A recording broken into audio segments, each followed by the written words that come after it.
post-traumatic stress that is in you from this experience? Yes, and I think it kicks in mostly when I go out in public, because the stares I get, I feel like people can see through my clothes, and it brings me deep shame. معزز ناظرین، اگر آج ہم پورن industry کی جانب نظر دوڑائیں تو ہمیں ایسی لاکھوں لڑکیاں نظر آئیں گی جو اس جہنم کے گڈھے میں گر چکی ہیں اور اپنی مستقل سزا جھیل رہی ہیں. لیکن ان لڑکیوں میں سے بعض پورن سٹارز ایسی بھی ہیں جو اس دلدل میں سے نکلنے میں کامیاب ہو چکی ہیں. جن لڑکیوں میں سے ایک لڑکی کا نام میاں خلیفہ بھی ہے. لبنان میں پیدا ہونے والی لڑکی میاں خلیفہ نے اکتوبر 2014 میں پورنوگرافی انڈسٹری میں قدم رکھا تھا. پورنوگرافی کی ایک ویب سائٹ پورن ہب کے مطابق دسمبر 2020 میں میاں خلیفہ دنیا میں دیکھی جانے والی سب سے مشہور اداکارہ بن چکی تھی. کیریئر کا یہ انتخاب اسے بہت زیادہ مہنگا پڑ گیا اور ایک فلم میں حجاب پہن کر کام کرنے سے اسے مشرقی وسطی میں کافی تنقید اور مخالفت کا سامنا کرنا پڑا. لہذا تنقید کے 3 ماہ بعد اس نے پورنوگرافی انڈسٹری کو خیر آباد کہہ دیا، اور اس کے ساتھ ہی اس نے پورنوگرافی انڈسٹری کے بارے میں ایسے انکشافات کیے جو کہ کسی بھی شخص کے ہوش اڑانے کے لیے کافی ہے. اور یہی وہ انکشافات ہیں جن کو ہم نے آج کی ویڈیو کا موضوع بنایا ہے. لہٰذا آپ سے گزارش ہے کہ حقائق کو مکمل طور پر جاننے کے لیے آج کی ویڈیو کو مکمل دیکھیے.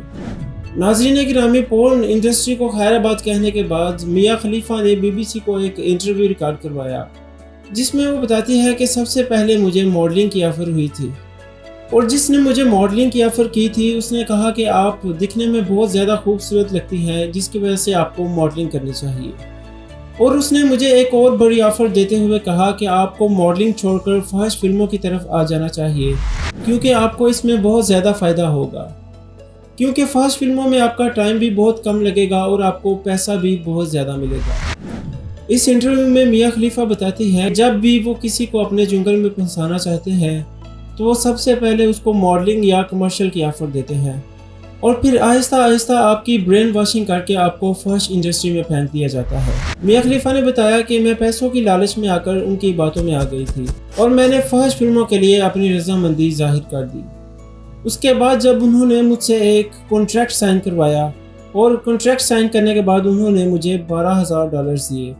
وہ کہتی ہے کہ اس وقت $12,000 میرے لیے کافی زیادہ رقم. بتاتی ہے کہ میں نے صرف 3 ماہ فحش فلم انڈسٹری میں کام کیا اور میں نے ان 3 ماہ میں 12 پورن فلمز بنائی، اور وہ بتاتی ہے کہ مجھے ہر فلم کے بدلے میں $1,000 دیے جاتے تھے.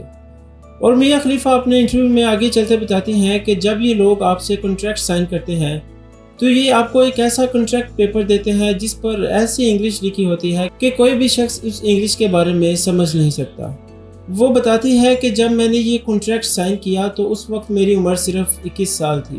اور میں زیادہ پڑھی لکھی نہیں تھی،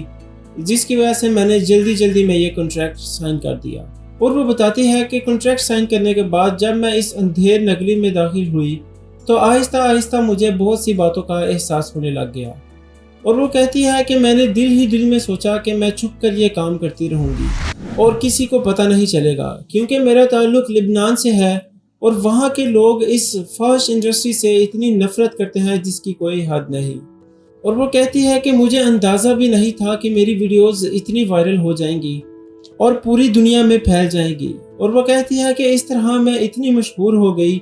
کہ پورن ویب سائٹس میری وجہ سے $1,000,000 کمانے لگی اور مجھے صرف $12,000 ہی دیے گئے.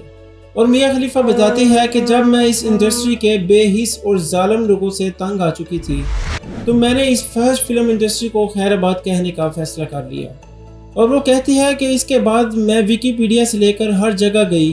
تاکہ انٹرنیٹ پر موجود میرے مواد کو کاٹ دیا جائے، لیکن کہیں سے مجھے تسلی بخش جواب نہیں دیا گیا. میاں خلیفہ بتاتی ہے کہ جب مجھے پہلی بار حجاب پہن کر ویڈیو بنانے کا کہا گیا تو میں نے ان لوگوں سے کہا کہ اگر میں حجاب پہن کر ویڈیو بناؤں گی تو لوگ مجھے جان سے مار ڈالیں گے. لیکن حیرت انگیز طور پر وہ لوگ میری اس بات پر زور سے ہنسنے لگے اور وہ کہنے لگی میں ان کی اس حرکت سے اتنا ڈر چکی تھی کہ مجھے حجاب پہن کر ویڈیو بنانی پڑی.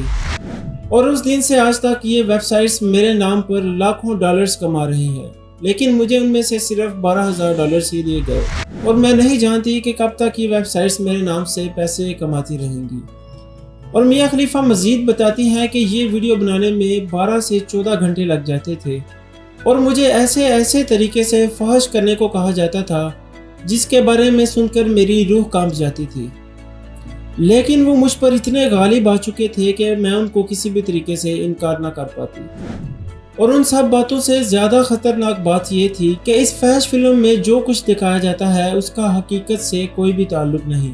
اور دیکھنے والوں کو یہ لگتا ہے کہ یہ سب کچھ حقیقت ہے، ہم بھی بالکل ایسا کر سکتے ہیں۔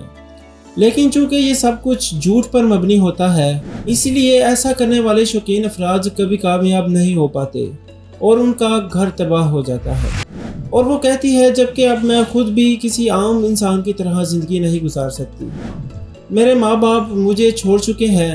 اور وہ کہتی ہے کہ اب میں جہاں بھی جاتی ہوں تو لوگ مجھے بری نظروں سے دیکھتے ہیں۔ اس نے بتایا کہ میں اس انڈسٹری کو بہت بار چھوڑنے کی کوشش کر چکی ہوں،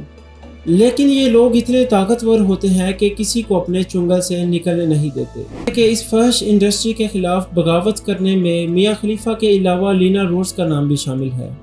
اور حال ہی میں ہی لینا روڈز نے اپنا انٹرویو ریکارڈ کرواتے ہوئے بتایا، اس نے بتایا کہ اور وہ کہتی ہے کہ ان 8 ماہ میں مجھ سے ایسا کام کروایا گیا جس کی وجہ سے میری ذہنی صحت بری طرح متاثر ہوئی، اور وہ کہتی ہے کہ میں مکمل طور پر ڈپریشن میں جا چکی تھی اور میرے ذہن میں خودکشی کرنے کے خیال آنے لگے تھے۔ لینا روڈز نے بتایا کہ فحش فلم انڈسٹری میں اداکاراؤں کو ایسے شدید تناسب کا سامنا کرنا پڑتا ہے جس میں اداکاراؤں کو بہت ہی زیادہ تکلیف کا سامنا کرنا پڑتا ہے، اور اس نے بتایا کہ بعض دفعہ تکلیف اتنی شدید ہو جاتی ہے کہ بہت سی اداکارائیں شوٹنگ کے درمیان ہی بے ہوش ہو جاتی ہیں۔ اور آخر میں دعا ہے کہ اللہ پاک ہر شخص کو اس غلیظ اور گھٹیا کام سے باز رہنے کی توفیق عطا فرمائے، آمین ثم آمین۔